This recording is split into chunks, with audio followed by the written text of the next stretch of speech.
Thank you. I just want to, before we start, I want everybody to say that it was a great night, and let's get applause to everybody who went up tonight because you all deserve it. So when I think of glory, I'm reminded of like back when I was 20 years old.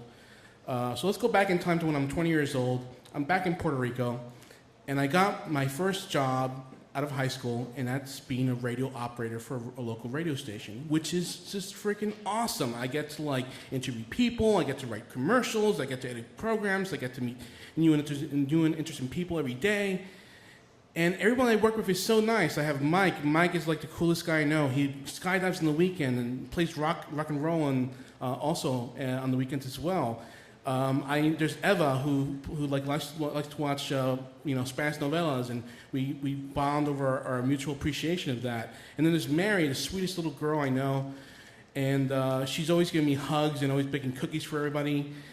And it's so nice, except for one little thing, and that is the person who's in charge of training me, whose name is Ed. Ed is a psycho. Ed looks like Steve Buscemi in Reservoir Dogs. Ed likes to eat my food. He likes to come into the lunchroom when I'm eating and fart. He likes to hit me in the back of the head when I make a mistake. He likes to call me retard, maricón, pendejo. And I would tell my boss this, and I tell my boss all the things he does to me, and my boss just goes, "Oh, that Ed, what a scamp. He's so funny." And I'm like, "No, he's not funny. We're not in the fucking Little Rascals, okay?" But it all just falls on deaf ears. And then one day, my last day of training, thank God, where Ed's gonna be the last person I'm gonna see for a while, he comes up to me and he just says, "David, you're gonna give me some McDonald's." And I'm like, "Ed, it's the end of my shift. I want to go home. Just, can you get your own McDonald's?" And he goes, "Listen, you little faggot. I don't give a crap what you think. You're going to give me my fucking McDonald's now, or else I'm going to tell the boss you left 10 minutes early." When I was 15, I got beat up a lot.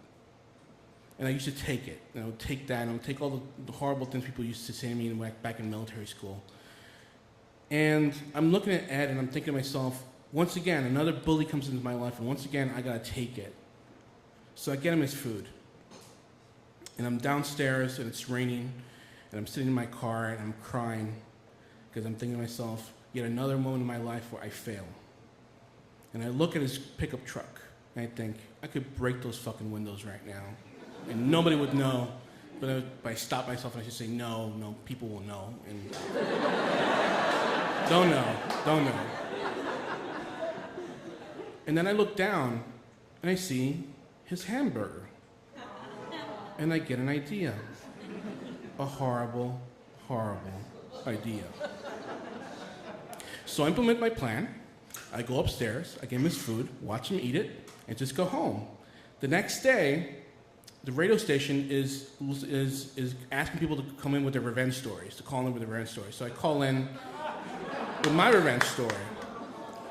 And I hear, "This is Frankie D from La Mega. Let me hear your revenge story." And I go, "Well, Frankie D, yesterday I was sitting in the car getting Ed his lunch, and I started to spray his entire burger full of snot and my spit, and I watched him eat it." At which point, Frankie D just gets really quiet and just says, "That's disgusting, man."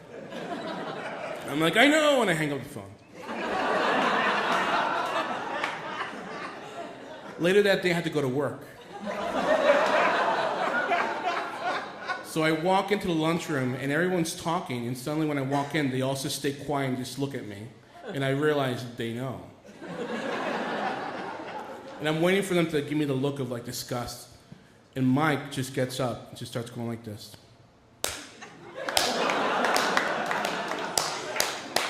An entire room erupts in applause. And Mary comes over, she hugs me, gives me a kiss, and begins to cry. Eva gives me a high five, and all this time I thought I was alone, but no, everyone hated Ed as well. Now I'm 36 years old. I've walked up a mountain.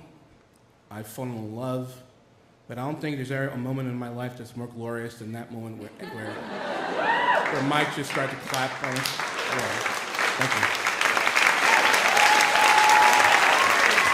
Dave Arroyo.